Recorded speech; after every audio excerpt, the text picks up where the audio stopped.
Welcome to this video. Let's talk about open source intelligence. And in this case, we're going to be talking about open source intelligence framework. And I like this tool because as you can see here, you have the capability of finding open source information on various different categories: email addresses, IP addresses, images, videos, so on and so forth. This is a very interesting project because, as you know, when you are performing open source intelligence, you have to go to different places to collect that information. This project is trying to make that job easier for us, centralizing many of those tools in one place. So kudos to whoever is creating the project. This is the GitHub repo. So kudos to you guys. So let's review this real quick. Now, when it comes to open source intelligence, obviously it's going to vary. I'm not going to go over every single of these options. What I want to show you is a quick rundown of how I use the tool, or how I could use the tool, and how you can use the tool.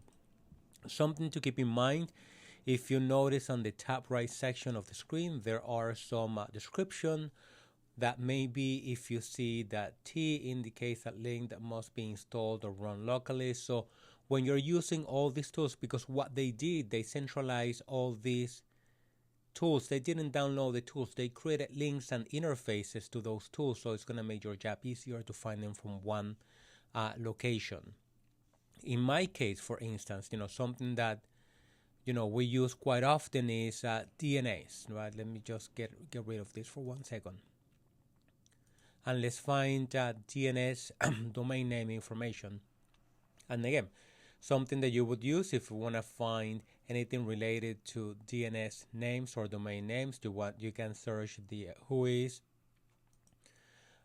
You can go to domain dossier. As you could see, these are different tools on this specific category. And by tools, I'm not talking about something that is necessarily installed on your computer. As you could see, some of these tools require registration, like this one right here, that robtex.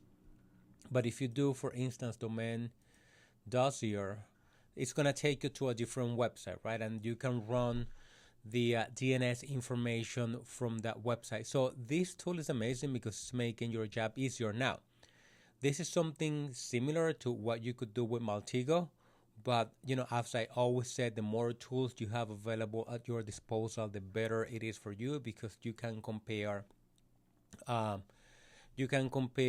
results and verify and validate results from one tool to the other.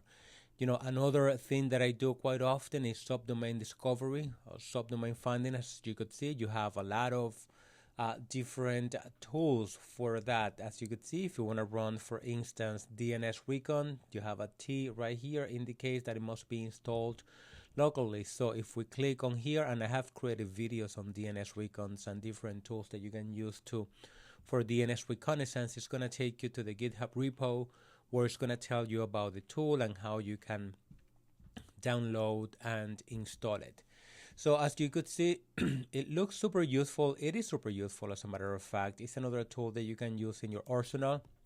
You have categories for images, social networks, search engines. And again, it doesn't mean that, for instance, if you click on dating, it doesn't mean that you're going to see the profiles on these dating websites. It's just going to take you to that specific site, right? It would be nice if there's like an API that you could have and maybe see what's real and not real in there. But that's going to give you an idea of what you can do with the tool. You have an option here for dark web as well. It's not that you're going to be browsing the dark web. I mean, you're going to have to download Tor and do things like that. But it's a good tool to have. It's a good tool to come around. You have AI tools, ChatGPT and WormGPT.